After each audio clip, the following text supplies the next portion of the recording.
Hi, I'm Emily. For years, I've been hustling hard as an advertising agent in the house my grandpa left me. It's a cozy place, full of old memories and a constant reminder of the simple life he loved. I never had much time for dating or romantic stuff, I was too wrapped up in climbing the career ladder. But that all changed the day I stumbled onto Jason's profile online. He wasn't like the other guys who'd just throw a cheesy pickup line and wait for a bite. No, Jason was different. His first message was actually decent, a simple, "Hey, I saw your profile, and it seems like we have a lot in common.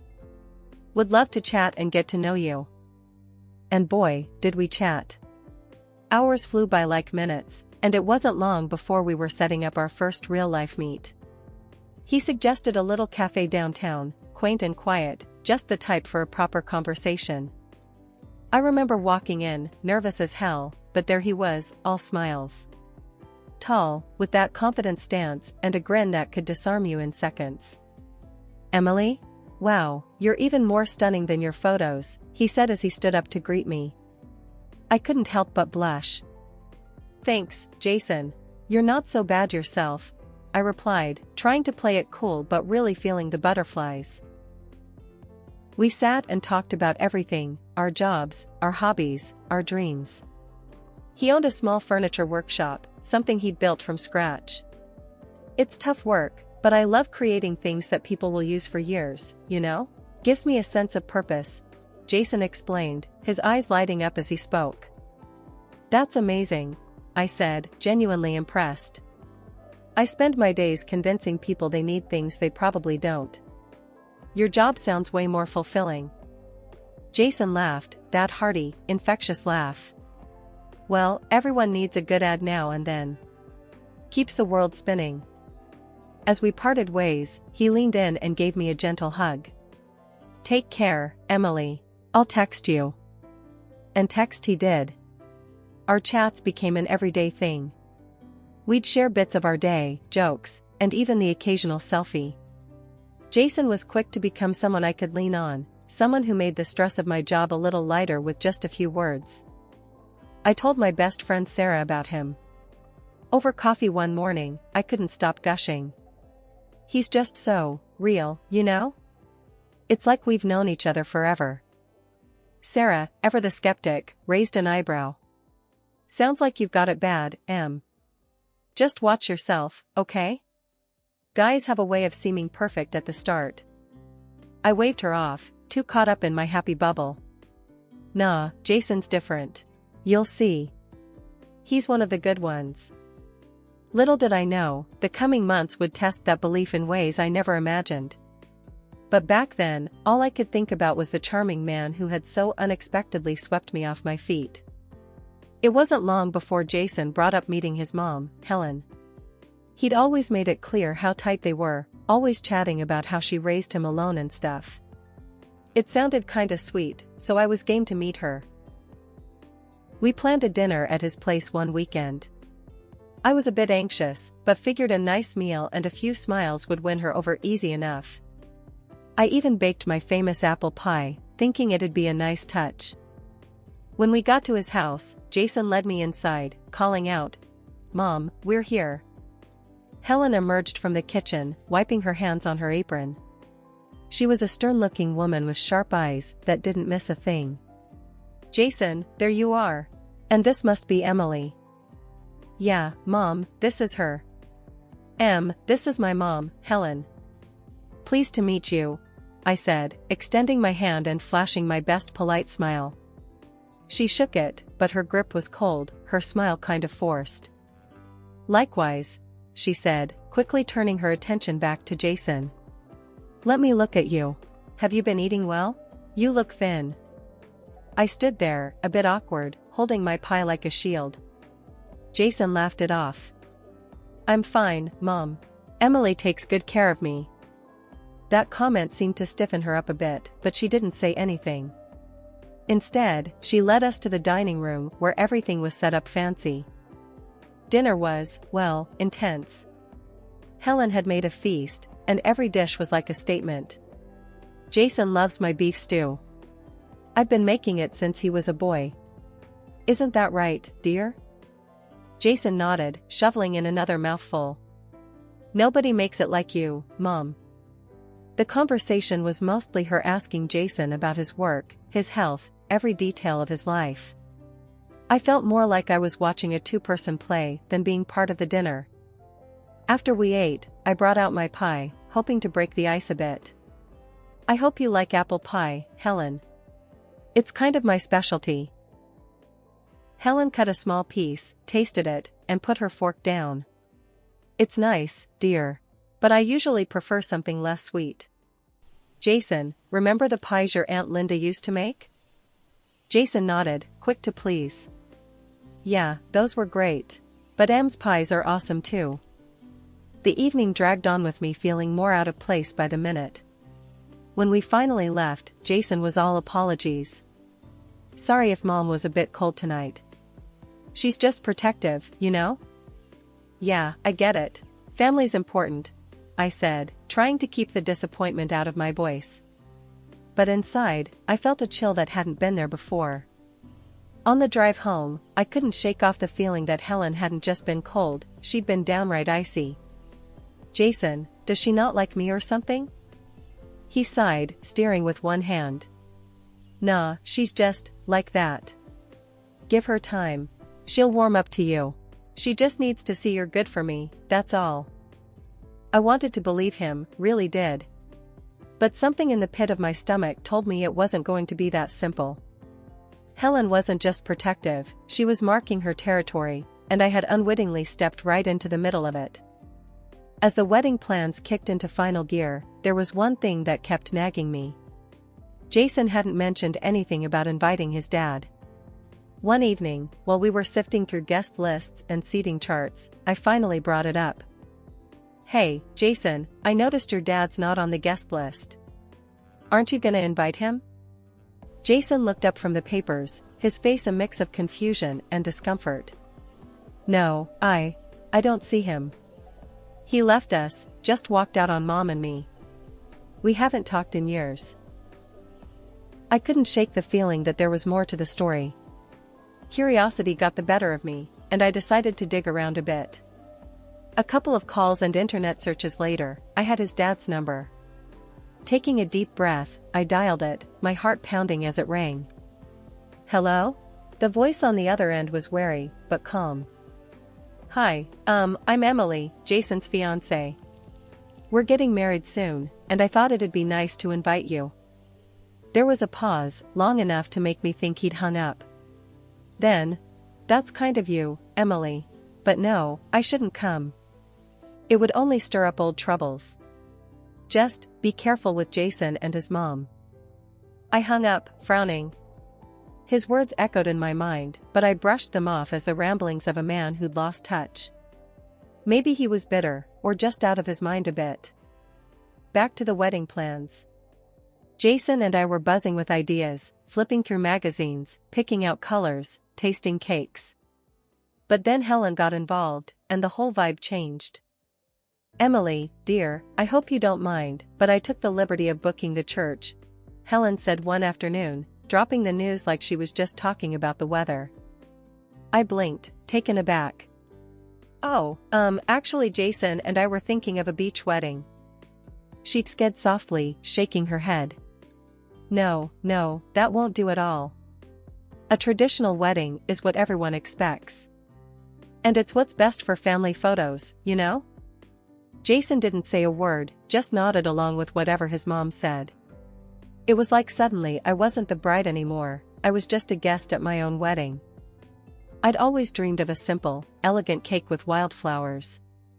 But Helen wanted a 5-tier monster that looked like something out of a fairy tale. Emily, it has to be grand.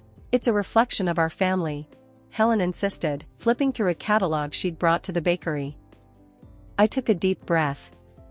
Helen, it's our wedding. Jason's and mine. I feel like I'm losing all say in it. Darling, I'm just trying to make sure it's a day no one will forget. Trust me, you'll thank me later. The wedding day itself was a blur. Helen was everywhere, fixing this, adjusting that. When it came time to cut the cake, she practically elbowed me out of the way. "Let's show them how it's done, Jason," she exclaimed, taking the knife and slicing the cake with a flourish. I stood there, my new husband on one side, his mother on the other, feeling more alone than ever. "Smile, Emily. It's the happiest day of your life," Helen called out, standing between Jason and me, as the photographer snapped away, capturing every moment. My own wedding didn't feel like it was mine at all. It was a Helen production, featuring Emily in supporting role. Life after the wedding was supposed to be blissful, right? Well, not exactly. Everything was great when it was just me and Jason in the house I inherited from my grandpa, except for the weekends when we'd visit his mom, Helen.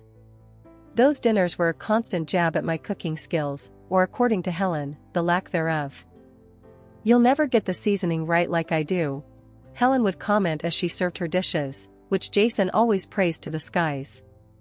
It stung, and I often left feeling smaller and less competent. 3 months into our marriage, Helen showed up at our doorstep, her suitcases packed, claiming she was too unwell to live alone anymore. "It's just too much, all by myself. I need to be near you, Jason," she explained. Before I could even process the situation, Jason had wrapped his arms around her. "Of course, Mom. This is your home too." Just like that, I was sharing my home with Helen. And not as a guest, she took over.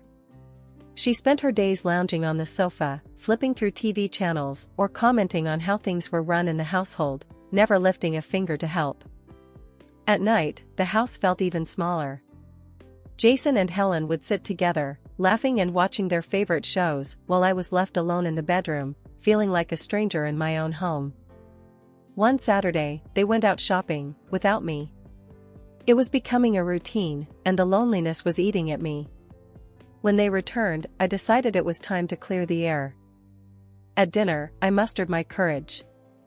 "Helen, have you thought about when you might go back home?"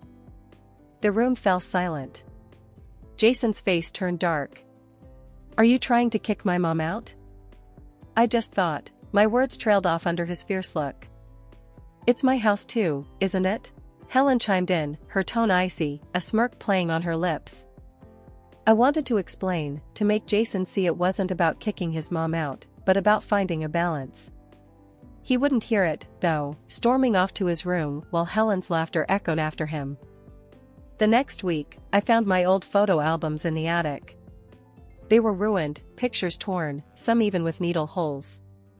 I brought them down, my hands trembling as I showed Jason. "Look at this. Can you believe it?" He barely glanced at the photos. "It's probably your fault. You've never taken care of your stuff properly." Helen, overhearing us, just smiled sweetly and continued her knitting, her satisfaction barely concealed. After that, it got worse. My clothes would turn up with stains, my makeup mysteriously ruined. Each incident small enough to seem accidental, but the pattern was clear. Helen was marking her territory, and I was the intruder.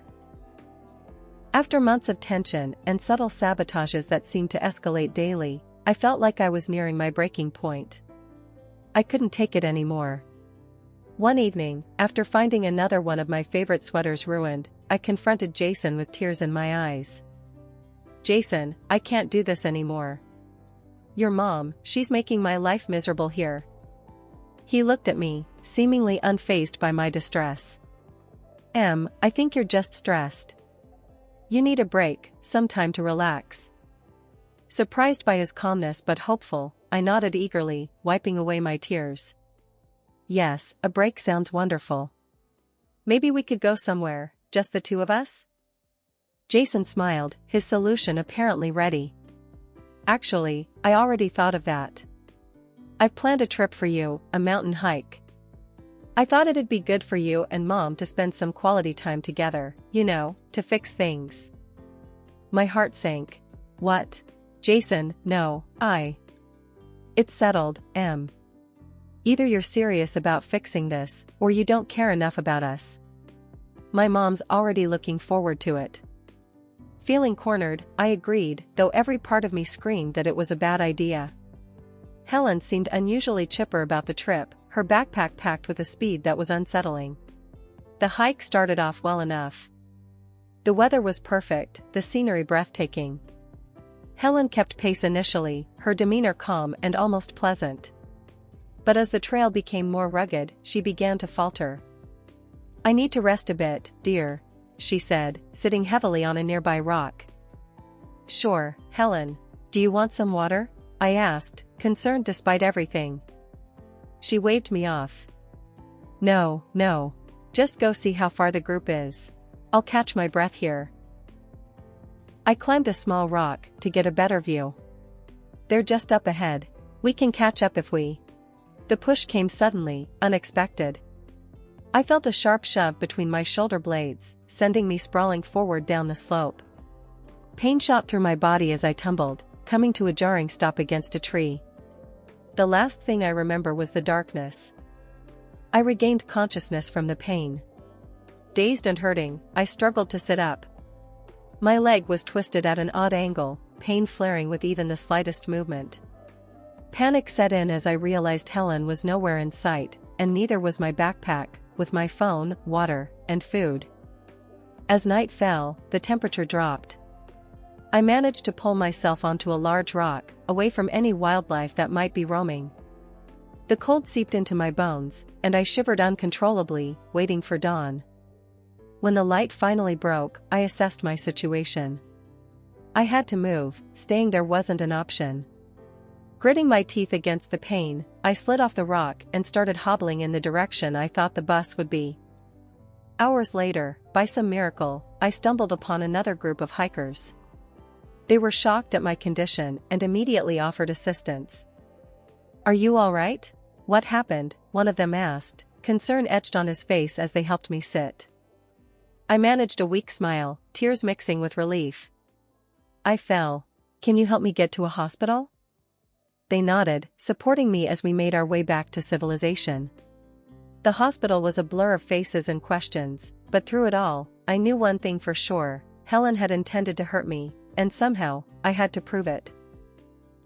My first instinct was to call Jason, to tell him what his mother had done to me in the mountains. I dialed his number, my hands trembling, hoping for some kind of understanding or support. "Jason, it's me. I need to tell you something important. Your mom, she pushed me off a rock and left me there alone. I could have died," I managed to say, my voice cracking. There was a pause on the other end, and then Jason's voice came through, not soft or concerned, but hard and accusing. "Are you out of your mind? My mom told me everything. You left her in the mountains. You're just trying to get her in trouble, because you hate her. You're a liar, Emily." I was stunned. "Jason, no, you have to believe me. I don't want to hear it. I'm done with this drama. Maybe we should just end this, get a divorce or something," he snapped before the line went dead. Tears streamed down my face as I lay back on the hospital bed. I was alone, truly alone, but then I remembered the warning Jason's father had given me before the wedding. I found his number and called him, desperate for someone to believe me. "Hello?"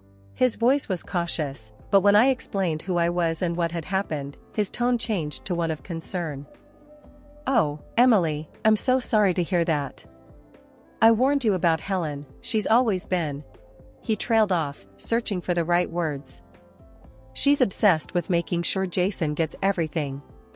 She once tried to kill me. Tampered with my car brakes.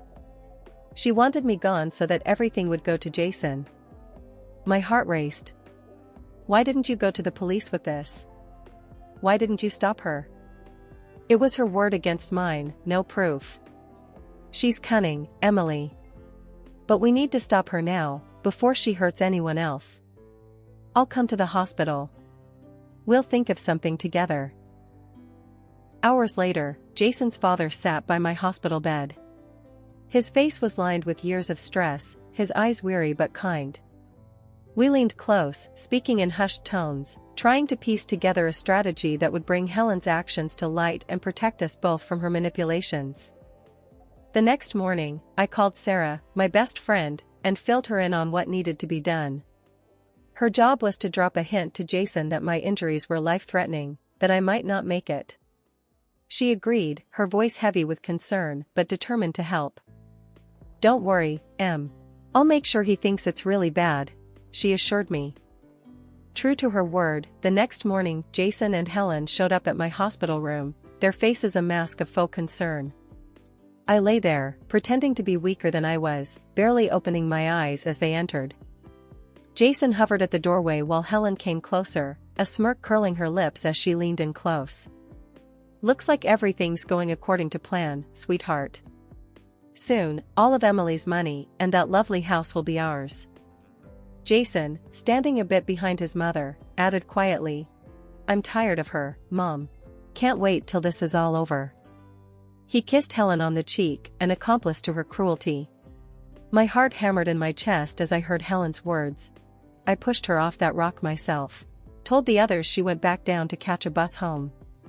It was perfect. That was when my father-in-law chose to enter. He stepped into the room, his presence commanding as he said loudly, "Everything you just said has been recorded." The shock on Jason and Helen's faces was almost satisfying. Jason's eyes widened in disbelief, while Helen's face went pale. What are you talking about?" she stammered.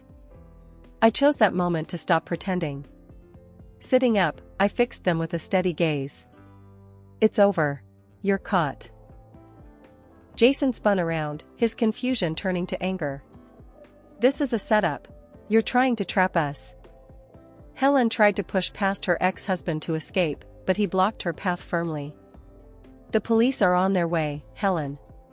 There's no running from what you've done." As the reality of their situation sank in, Jason turned to his father, desperation clear in his voice. "If you do this, you'll have no one left. I'm your only son." My father-in-law, his expression unreadable for a moment, then revealed a knowing smile. "Actually, Emily is pregnant. My grandchild will be my heir." The room fell silent, the weight of his words hanging in the air.